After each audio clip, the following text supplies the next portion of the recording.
ఈ యొక్క భూప్రపంచంలో ముఖ్యంగా మానవులందరూ కూడా గత జన్మలకు సంబంధించినటువంటి కర్మ ఫలితాలను అనుభవిస్తుంలో ముఖ్యంగా శని కర్మకారకుడైతే ఆయన కర్మలని మాత్రం ఏ విధంగా చేయాలి, ఏ సమయంలో చేయాలో నిర్దేశిస్తే ఆ యొక్క కర్మలని పూర్వకర్మలు అలాగే అపరికర్మలుగా, అంటే మనిషి బ్రతికి ఉన్నంత కాలము ఆ కర్మలను హైరేజ్ అంటే ఎక్కువగా చేయటం, వాటి ద్వారా ఎన్నో రకాలైన ఇబ్బందులు పెట్టడం, అట్లాగే మనిషి చనిపోయిన తర్వాత అతను మళ్ళీ జన్మని అనుభవించేటంత వరకు, అంటే మరలా జన్మ వచ్చేంత వరకు అపరికర్మలని అనుభవిస్తూ ఉంటారు. అంటే ఈ భూలోకంలో చనిపోయిన వారి గురించి ఈ యొక్క అపరికర్మల్ని చేస్తూ ఉంటారు.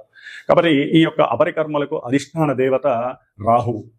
అంటే మరి ఇప్పుడు ఈ రాహుకేతువుల గురించి చర్చించడంలో ముఖ్య ఉద్దేశం ఏంటంటే, మనకి మార్చి 30 తర్వాత శని మారాడు, అట్లాగే రేపు మే 14 తర్వాత గురుడు రాశి మార్పు జరుగుతోంది.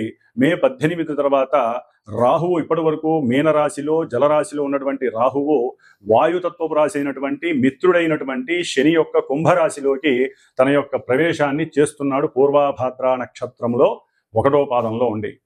కాబట్టి అందుకని ఈ రాహువుల గురించి మాట్లాడుతున్నాము. అట్లాగే తర్వాత కేతువు గురించి కూడా మాట్లాడదాము. మరి ఈ యొక్క రాహువు మనిషి అంటే ఈ యొక్క మనుషుల మీద రకరకాలైనటువంటి పరిభ్రమంతమైనటువంటి ఇబ్బందికరమైనటువంటి పరిస్థితుల్ని కలుగజేస్తూ ఉంటాడు. ముఖ్యంగా ఈ రాహువు ఏ విధంగా ఉద్భవించాడో మనకి తెలుసుకుంటే చాలా భయంకరంగా ఉంటుంది. మనకి శాస్త్రానుసారం పురాణ గాథల ప్రకారం క్షీరసాగర మదనాన్ని చేసేటప్పుడు ఈ యొక్క దేవతలు రాక్షసులు కూడా మదిస్తూ ఉండగా ముందు విషం ఉద్భవించింది, తర్వాత అమృతం ఉద్భవించింది సముద్రంలోంచి. అప్పుడు దేవతలందరూ చక్కగా ఒక వరుసలో కూర్చొని అమృతాన్ని స్వీకరిస్తున్నారు, మరణం లేకుండా ఉండటానికి, ఇబ్బందులు కలగకుండా ఉండటానికి. అదే సమయంలో ఒక రాక్షసుడు వారితో పాటుగా కూర్చొని దేవతా రూపంగా కూర్చుకొని ఉండి ఈ యొక్క అమృతాన్ని సేవిస్తున్న సమయంలో మరి అంతటి మాయనే సృష్టించి మాయాధారి అయినటువంటి ఆ విష్ణుమూర్తి అది గమనించి తన యొక్క చక్రంతో విష్ణు చక్రంతో ఆ యొక్క రాక్షసు యొక్క తలని చక్కగా మధ్య భాగంలో ఆ శిరస్సు వేరు మొండెం వేరుగా చేసేస్తాడు. అప్పుడు చేసినప్పుడు శిరస్సుతో కూడి ఉన్నటువంటి రాక్షసుడి యొక్క తలకాయని రాహువుగా పరిణమిస్తారు. అట్లాగే ఓన్లీ మొండెం మాత్రమే ఉన్నటువంటి ఆ యొక్క రాక్షసుల్ని మనకి కేతువుగా ఈ యొక్క పురాణ గాథ తెలియజేస్తోంది. మరి ఈ రాహువు తల్లిదండ్రులైనటువంటి కశ్యప మహాముని అట్లాగే సింహిక వీరిరువురు కూడా అసుర సంధ్య వేళలో, అంటే అటు సాయంత్రం మధ్యాహ్నము కాదు, అటు రాత్రి కాదు, అసుర సంధ్య వేళలో తమ యొక్క కార్యకలాపాలను తీర్చుకోవడం ద్వారా, అంటే రతిక్రీడ యందు పాల్గొనడం ద్వారా ఆ అసుర సంధ్య వేళలో ఈ రాక్షసుడైనటువంటి రాహువు పుడతాడు. అందుకనే ఈ యొక్క అసుర సంధ్యా సమయంలో మనం తినటం కానీ పడుకోవటం కానీ వేరే అన్య కార్యక్రమాలు చేయకూడదని మనకి మహామునులు తెలియజేశారు. ఆ విధంగా పుట్టడం ద్వారా సూర్యాస్తమయం సమయంలో జరిగినటువంటి ఆ రాహు యొక్క జననం వలన రాహుకి అన్ని, అంటే మూఢనమ్మకాలు మీద విశ్వాసం నమ్మకాల మీద విశ్వాసం లేకపోవటం, గురువుల యందు భక్తి పారవస్యం లేకపోవటం, అట్లాగే అన్ని అగాధాలు విగాధాలు వికాతాలు ఇబ్బందులు మానసిక వికారాలను కలుగు చేసేటటువంటి వాళ్ళలో ప్రప్రథముడు రాహువు. శనివత్ రాహువు అంటే శని ఇచ్చే ఫలితాలన్నీ రాహు ఇస్తాడు. మరి ఈ రాహువు ఇప్పుడు శని యొక్క క్షేత్రంలో ఎవరి నక్షత్రంలో ఉంటున్నాడు? పూర్వభాద్ర గురు నక్షత్రంలో ఉంటున్నాడు. అంటే మనకి గ్రహాలన్నీ కూడా అవి ఉన్నటువంటి రాశి ప్రభావాన్ని, రాశ్యాధిపతి ప్రభావాన్ని ఏదో కొంతవరకు ఇస్తూ అవి ఉన్నటువంటి స్థితి ప్రకారం ఇస్తాయి. కానీ ఈ రాహుకేతువులు అట్లా కాదు. రాహువు తను ఉన్నటువంటి రాశ్యాధిపతి అయినటువంటి శని యొక్క ఫలితాలను ఇస్తాడు. తను స్వయంగా తనకున్నటువంటి పోర్ట్ఫోలియోస్ ప్రకారం తనిచ్చే ఫలితాలను ఇస్తాడు. తను చూస్తున్న భావ ఫలితాలను ఇస్తాడు, భావాధిపతి ఫలితాలను ఇస్తాడు. రాహు ఉన్నటువంటి నక్షత్రాధిపతి అయినటువంటి గురుడి యొక్క ఫలితాలు కూడా ఇస్తాడు. కాబట్టి ఇన్ని రకాల వేసులో రాహువు కుంభరాశిలో అడుగు పెడుతున్నాడు మే 18వ తారీఖున. కాబట్టి మే 18 నుంచి డిసెంబర్ 2026 వరకు కూడా దాదాపు 1 సంవత్సరంన్నర పాటు ఈ రాహువు తన యొక్క క్రీడా విన్యాసాల ద్వారా ఎన్నో మార్పులు అటు దేశం మీద, ఇటు ప్రపంచము, అట్లాగే అంతరిక్షంలో అట్లాగే మనకు ఉన్నటువంటి పంచభూతాలను ఆవహించి ఉన్నటువంటి ఎన్నో రకాలైనటువంటి నెగిటివ్ ఎఫెక్ట్స్ ద్వారా ఈ రాహువు మన యొక్క మానవ జీవితం మీద వారి యొక్క సొంత జాతకాల ద్వారా ఏ రాసుల్లో, అట్లాగే రాహు మహర్దశలు నడుస్తున్నవారు, రాహు అంతర్దశలు నడుస్తున్నవారు, అట్లాగే జాతకంలో లగ్నం నుంచి కానీ చంద్రుడి నుంచి కానీ ఈ రాహువు ఉన్నటువంటి స్థితిగతులు, రాహుతో కలిసి ఉన్నటువంటి గ్రహాలు, ఇట్లా పరిపరి విధములుగా రాహువు తన యొక్క విన్యాస క్రీడలని మనుషుల మీద ప్రభావితం చేస్తూ కొంతమందికి వృద్ధిని కలుగజేస్తాడు, మరి కొంతమందికి రాసుల వారికి ఇబ్బందిని, అభివృద్ధి పదంలో ఉన్నటువంటి వారిని కిందకు పడవేయటం, జైళ్ళల్లో వేయించటం, అట్లాగే కుటుంబంలో విఘాతాలు కలగటం, ఇట్లా ఎన్నో రకాలైనటువంటి సమస్యల్ని క్రియేట్ చేసేవాడు రాహువు. ఎందుకంటే శని యొక్క క్షేత్రంలో ఉండటం ద్వారా, కుంభరాశిలో ఉండటం ద్వారా. కాబట్టి ఈ యొక్క రాహువు చేసేటటువంటి విన్యాసాలు ద్వాదశ రాశుల్లో వారికి ఉన్నప్పుడు ఏ విధంగా ఉంటాయి ప్రస్తుతం ఈ యొక్క 1.5 ఇయర్. అట్లాగే ఈ యొక్క రాహువుకి అధిష్టాన దేవత దుర్గాదేవి, అట్లాగే ఈ యొక్క రాహుకేతువులు ఇద్దరికి అధిష్టాన దేవుడు సుబ్రహ్మణ్యేశ్వర స్వామి. కాబట్టి ఎవరైనా సరే ఈ రాహువు వలన మనం రాశుల ప్రకారం చెప్పుకునేటప్పుడు ఎన్ని రకాలైనటువంటి ఇబ్బందులు కలుగుతాయో అన్ని రకాల ఇబ్బందులకి దుర్గామాత మాత్రం ఆశీర్వచనం మాత్రమే మనకి శ్రీరామ రక్ష. కాబట్టి మరి శ్రీమాత జ్యోతిషాలయ ఈ యొక్క పీఠంలో ఈ యొక్క గ్రహాలకి సంబంధించినటువంటి శాంతులు, జపాలు, హోమాలు, అట్లాగే నిత్య అనుష్ఠాన జప పారాయణలు జరుగుతూ ఉంటాయి. ముఖ్యంగా చండీ సప్తశతి, వనదుర్గా హోమాలు, అట్లాగే ఈ రాహు యొక్క జపశాంతులు కానివ్వండి, దాన ధర్మాదులు కానివ్వండి, వారి యొక్క జన్మ జాతకరీత్యా రాహు వలన కలిగేటటువంటి ఎన్నో ఇబ్బందికరమైనటువంటి పరిస్థితుల్ని ప్రభావితం చేస్తూ ఏ విధంగా ఉంటాయో తెలుసుకొని వారు ఈ విధంగా చేసుకోవటం, అట్లాగే పర్సనల్గా కూడా వారు ఈ సంతానం లేనివారు, కుటుంబ అన్యోన్యత లేనటువంటి వారు ఏ విధంగా ఏ పూజలు చేసుకోవడం ద్వారా వారి యొక్క జీవితంలో ఈ రాహు యొక్క ఇబ్బందుల నుంచి తప్పించుకోవడానికి అనుకూలమైనటువంటి పరిస్థితులను కూడా వీరు తెలుసుకొని గనక ఈ సుబ్రహ్మణ్యేశ్వరుని, దుర్గాదేవిని ఏ సమయంలో ఏ రోజుల్లో ఈ యొక్క సూత్రాలు పాటించి ఉపవాస దీక్షలు గనక చేసుకున్నట్లయితే వారికి అనుకూలమైనటువంటి పరిస్థితులు కలుగుతాయి. కాబట్టి ఈ రాహు యొక్క స్థితిగతులు మేషాది ద్వాదశ రాశుల వారికి ఏ విధంగా ఉంటాయి, ఏ రాశుల వారికి రాహు చేసేటటువంటి శుభాశుభ ఫలితాలు ఏ విధంగా ఉంటాయో మరి ఇప్పుడు మనం తెలుసుకుందాం. మనకున్నటువంటి నవగ్రహాలలో సప్తగ్రహాలు ఒక పక్కన ఉంచగా ఈ రాహుకేతువుల్ని షాడో ప్లానెట్స్ అంటే ఛాయాగ్రహాలు, కాల్పనిక బిందువులు అంటారు. ఇవి ఏ రాశిలో అయితే ఉంటాయో ఆ రాశి యొక్క, ఆ రాశ్యాధిపతి యొక్క, అట్లాగే ఇవి ఏ నక్షత్రంలో ఉంటే ఆ నక్షత్రాధిపతి యొక్క, ఏ గ్రహం వీటిని చూస్తుందో ఆ గ్రహం యొక్క ఫలితాలు, అట్లాగే ఈ గ్రహం ఏ రాశుల్ని, ముఖ్యంగా రాహువు 5వ స్థానాన్ని, 9వ స్థానాన్ని, 7వ స్థానాన్ని చూస్తూ ఉంటాడు. అంటే ఇప్పుడు కుంభరాశిలోకి వస్తున్నటువంటి రాహువు తన యొక్క అపసవ్య, అంటే వీళ్ళు అపసవ్య దృష్టిని కలిగి ఉంటారు. మిగతా గ్రహాలు వక్రించినప్పుడు మాత్రం కొంచెం వెనక భావాలను ఇస్తారు, కానీ వీరు ఎప్పుడూ కూడా అంతరిక్షంలో అపసవ్య దశలో తిరుగుతూ ఉంటారు. కాబట్టి ఈ కుంభరాశిలో మారేటటువంటి మే 18న మారుతున్నటువంటి రాహువు మరి కుంభరాశి యొక్క ఫలితాలని అక్కడ ఉండి తన యొక్క దృష్టి తులారాశి మీద, 5వ రాశి మీద, సప్తమ దృష్టి సింహరాశి మీద, నవమ దృష్టి మిథున రాశి మీద పడుతోంది. కాబట్టి ఈ యొక్క రాశుల్లో ఉన్నటువంటి గ్రహాలు ఈ యొక్క రాశి ఫలితాలు ఇస్తాయి. అట్లాగే ఇప్పుడు మనకి ఈ యొక్క మే 18 నుంచి జూన్ 6 వరకు కుజుడు ఆల్రెడీ మనకి కర్కాటక రాశిలో ఉన్నాడు. కాబట్టి ఈ కుజుడు అష్టమ దృష్టితో రాహువును చూడటం చాలా చాలా అరిష్టకరమైనటువంటి దేశ విపత్తు అనుకోండి, లేదా మానవ జీవితాల్లో వారు పుట్టినప్పుడు కానివ్వండి, ఇప్పుడు గోచార రీత్యా కర్కాటక రాశి ఇంకా కొన్ని రాశుల వారికి కానివ్వండి, ఈ యొక్క కుజ దృష్టి రాహు మీద పడడం ద్వారా ఎన్నో రకాలైనటువంటి విపత్తులు, ప్రమాదాలు, అట్లాగే రకరకాలైనటువంటి ఇబ్బందులు కలగడానికి ఎక్కువ ఆస్కారాలు ఉన్నాయి. దీన్ని సర్పదోషం అంటారు. రాహుకేతువులకి సర్పదోషానికి చాలా చాలా సంబంధం ఉంది. అట్లాగే మనకి 2 రకాల పద్ధతులు ఉంటాయి. రాహువు వామాచార పద్ధతికి అధిపతి అయితే కేతువు మనకి దక్షిణాచార పద్ధతికి అధిపతి అవుతాడు. అంటే చాలా మంది ఈ యొక్క వామాచార పద్ధతిని ఈ మధ్య కాలంలో దాన్ని మనకి సాత్వికమైన వామాచార పద్ధతులు కూడా ఉన్నాయి, కానీ వాటిల్ని రజోగుణ తమోగుణ పద్ధతి ద్వారా రకరకాల విన్యాసాలను చేస్తూ ఆర్థికంగా ధనాన్ని సంపాదించుకోవడానికి చేసేటటువంటి పనులలో ఈ రాహుని ఎక్కువగా ఉపయోగిస్తున్నారు. కాబట్టి సాధ్యమైనంత వరకు రాహువు సాత్వికంగా మనకి ఉన్నటువంటి మన ఋషులు ఇచ్చినటువంటి ఎన్నో దుర్గా సూక్తాలు ఉన్నాయి, చండీ సప్తశతి ఉంది, అట్లాగే దశమహావిద్యల్లో వాటిని సాత్వికంగా ఉపయోగించుకునే పద్ధతులు ఎన్నో ఉన్నాయి, ప్రదక్షిణ క్రమాలు ఉన్నాయి, దైవారాధనలు ఉన్నాయి, ముఖ్యంగా సుబ్రహ్మణ్యేశ్వర స్వామికి సంబంధించిన ఎన్నో ఆరాధనలు ఉన్నాయి. వీటన్నిటిని చేసుకోవడం ద్వారా ఎవరికైతే రాహుకేతువులు దోషాలు ఉన్నాయో, సర్పదోషాలు, ముఖ్యంగా మనకి పితృదోషము, గురుదోషము, పత్ని దోషము, సర్పదోషము, ఇట్లా ఎన్నో రకాల దోషాలు మనల్ని పట్టి పీడిస్తూ ఉంటాయి. అంటే మన తాత ముత్తాతలు చేసుకున్నటువంటి పాపకర్మలు, పూర్వజన్మల్లో మనం చేసుకున్నటువంటి ఎన్నో కర్మలన్నీ కూడా ఈ రాహుకేతువుల ద్వారా ఇప్పుడు ప్రెజెంట్లో మనల్ని అనుభవింపజేసేటటువంటి పరిస్థితిని ఈ యొక్క సర్పదోషాలు ఎన్నో రకాలుగా ఇబ్బందులు ఎదగనివ్వు. వీటిల్లో ముఖ్యంగా కాల సర్పదోషము అంటే జన్మలగ్నంలో రాహు ఉండి సప్తమంలో కేతు ఉంటే, ఈ రెండింటి మధ్య గనక గ్రహాలు ఉన్నట్లయితే, సభ్యదశలో ఉంటే, అంటే రాహు నుంచి అపసభ్య దశలో కేతు వరకు గ్రహాలుంటే జన్మజాతకంలో దాన్ని కాలసర్ప యోగ దోషము అంటారు. ఇది మహా డేంజర్ అని చెప్పి అనుకోవచ్చు. అంటే డేంజర్ అంటే భయపడాల్సిన అవసరం ఏం లేదండి. అనుకున్న కార్యక్రమాలు ముందుకు వెళ్ళనివ్వవు. అట్లాగే ప్రతి విషయంలో వారికి చిరాకు, పరాకు, ఇబ్బందులు, ఒక రకమైనటువంటి నిర్జీవమైనటువంటి స్థితి ఈ యొక్క కాలసర్ప యోగ దోషం కలిగినటువంటి ఉంటుంది. కాబట్టి వీరికి కూడా ఎన్నో ప్రత్యామ్నాయ పద్ధతులు ఉన్నాయి. అలాంటివి మాలాంటి గురువుల్ని సంప్రదించడం ద్వారా మీకు చక్కటి ఆ యొక్క ఫలితాలు కనిపించేటటువంటి ఎన్నో ప్రయోజనకరమైనటువంటి పూజలు, దానాలు, హోమాలు, ధర్మ ఇలాంటివన్నీ కూడా ఎన్నో పూజలు ఉంటాయి. కాబట్టి ఇవన్నీ కూడా ముఖ్యంగా కేతువు దక్షిణాచార పద్ధతి, ఈయనకి మడి అంటూ, అట్లాగే ఆచారాలు, సాంప్రదాయాలు, గురువుల పైన మన్నన, ఇలాంటివన్నీ కూడా కేతువు చక్కగా మనకి అవకాశం ఇస్తూ ఉంటాడు. కాబట్టి కేతువు గురించి తర్వాత మాట్లాడుకుందాం.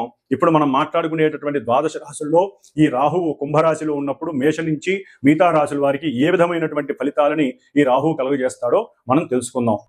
మీనరాశి వారికి ఈ యొక్క రాహుకాల అంటే కాలసర్ప యోగము ప్రభావము అనేటటువంటిది దాదాపుగా 1.5 year బట్టి అనుభవిస్తూనే ఉన్నారు. ఎన్నో రకాలుగా, నానా విధాలుగా. మెయిన్ అనారోగ్యపరంగా, అప్పుల పరంగా, వడ్డీలు, అంటే ఏదైనా బయట నుంచి డబ్బులు తెచ్చి పెట్టుబడి పెడితే అది కూడా నష్టపోవటం, ఒకటి కాదండి, అన్ని రకాల సమస్యలు ఎదుర్కొన్నారు.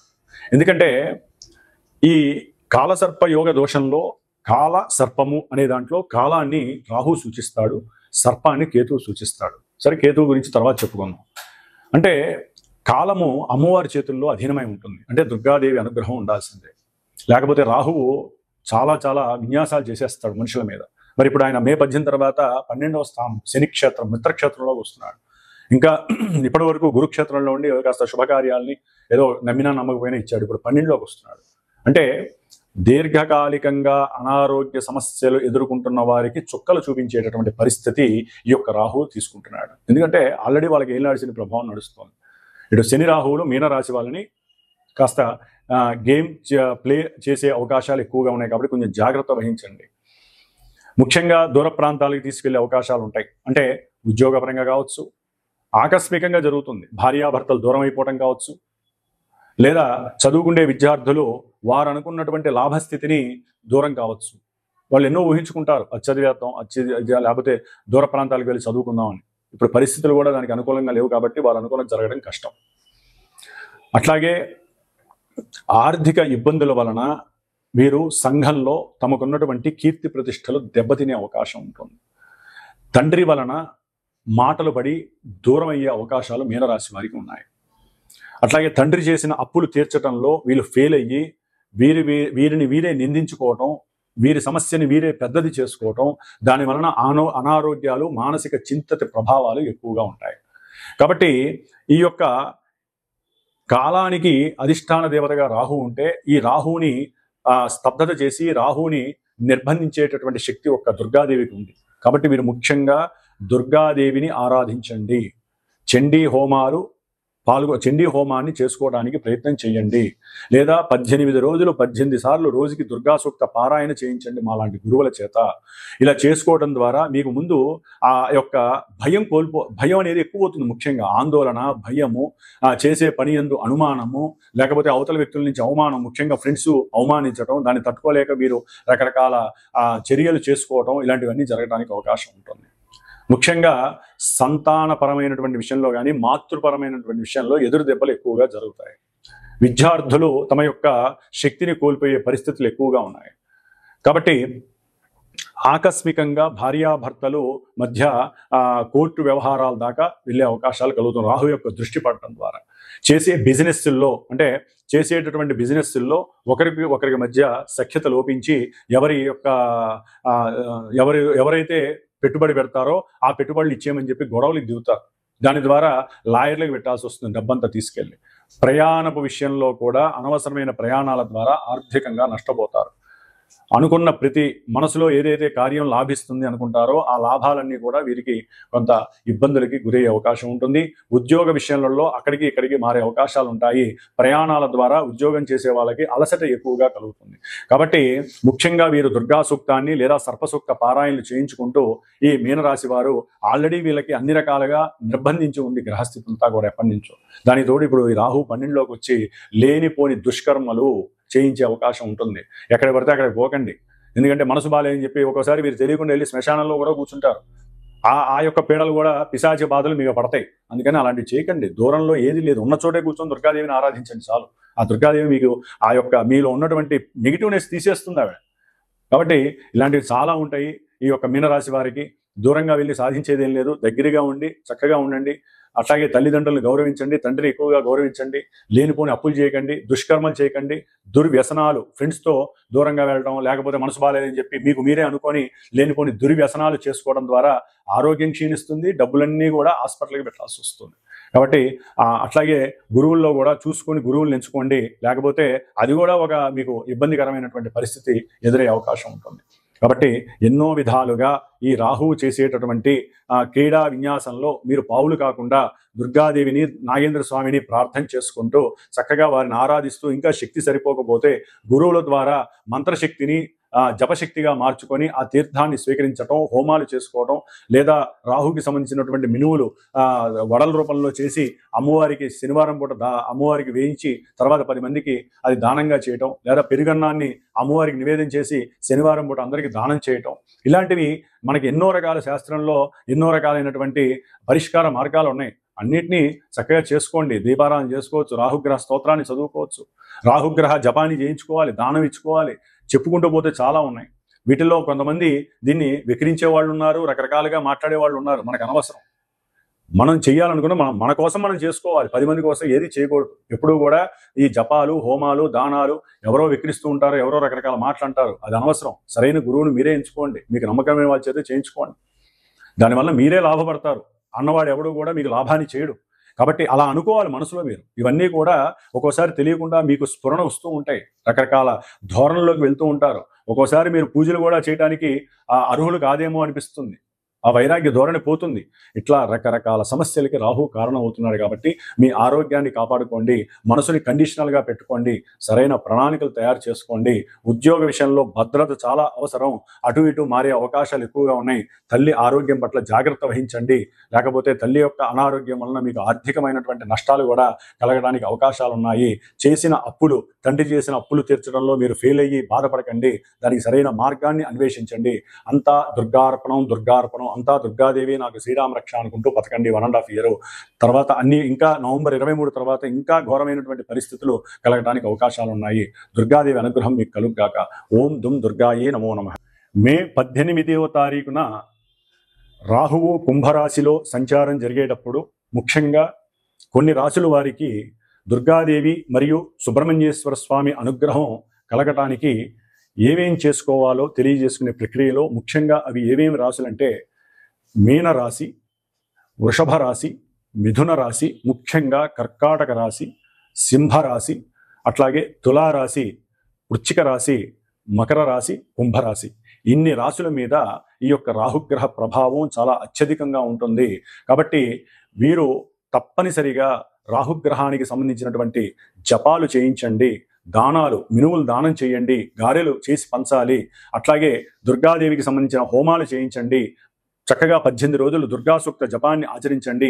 6 రోజులు సుబ్రహ్మణ్యేశ్వర స్వామికి సంబంధించిన సర్పసూక్త పారాయణలు చేయించండి, జప పారాయణలు చేయించండి. ఇంకా సర్పదోషాలు, పితృదోషాలు ఉన్నవాళ్ళు సర్ప బలి కార్యక్రమాలు చేయించండి. పిల్లలు, అట్లాగే పిల్లలు లేని వాళ్ళు, పిల్లలు కావాలనుకునే వాళ్ళు, గర్భ విచ్ఛిన్నం జరుగుతున్న వాళ్ళు, అట్లాగే అకాల మృత్యువు పొందినటువంటి వారి ద్వారా కలిగే నెగిటివ్ ఎఫెక్షన్స్కి సంబంధించిన వారు ఈ యొక్క సుబ్రహ్మణ్యేశ్వర స్వామి పాశుపత హోమాలు చేయించుకోండి. ఇట్లా దుర్గాదేవికి సంబంధించిన చండీ హోమాలు చేయించండి. దీని ద్వారా అనారోగ్య సమస్యలు, అనుకున్న కార్యక్రమాలు వెనక్కి వెళ్ళటం, ఉద్యోగ భద్రత లేకపోవటం, మాట వాగ్దోషాలు, పితృదోషాలు, సంతాన దోషాలు, లేదా మీరు చేసేటటువంటి బిజినెస్లో అరిష్టాలు, ఇబ్బందులు ఇవన్నీ కూడా తొలగిపోవడానికి, పితృదోషాలు, సర్పదోషాలు తొలగిపోవడానికి సుబ్రహ్మణ్య ఆరాధన, అట్లాగే చండీదేవి దుర్గాదేవిగా అవతరించింది కాబట్టి దుర్గాదేవికి సంబంధించిన చండీ సప్తశతి హోమాలు, పారాయణలు, దుర్గా హోమాలు చేయించుకోండి. అంతా శుభప్రదంగా ఉండటానికి రాసుల వాళ్ళు ఈ 1.5 yearలో మీరు అనుకున్నట్లుగా కంపల్సరీ చేయించుకోండి.